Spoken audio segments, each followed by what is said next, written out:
بسم اللہ الرحمن الرحیم۔ پانی وہاں سے پیو جہاں سے گھوڑا پیتا ہے، کیونکہ نسلی گھوڑا ناپاک پانی کو منہ نہیں لگاتا۔ سکون سے سونا چاہتے ہو تو چارپائی وہاں بچھاؤ جہاں بلی سوتی ہے، کیونکہ بلی ہمیشہ پرسکون جگہ کا ہی انتخاب کرتی ہے۔ پھل وہ کھاؤ جسے کیڑا کھائے بغیر چھو کر گزرا ہو، کیونکہ کیڑا صرف پکے پھل کو ہی تلاش کرتا ہے۔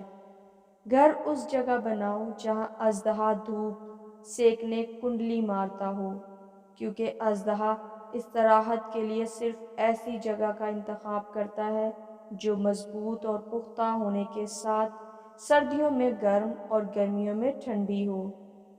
پانی کے لیے کھدائی وہاں کریں جہاں پرندے گرمی سے بچنے کے لیے پناہ لیتے ہوں، کیونکہ جہاں پرندے پناہ لیتے ہیں وہاں پانی ہوتا ہے۔ کامیابی چاہتے ہو تو سونے اور اٹھنے میں پرندوں کی روٹین بنا لو، کیونکہ رزق کی تلاش کا سب سے مناسب وقت کا انتخاب پرندے ہی کرتے ہیں، جو کامیابی کا سب سے مؤثر طریقہ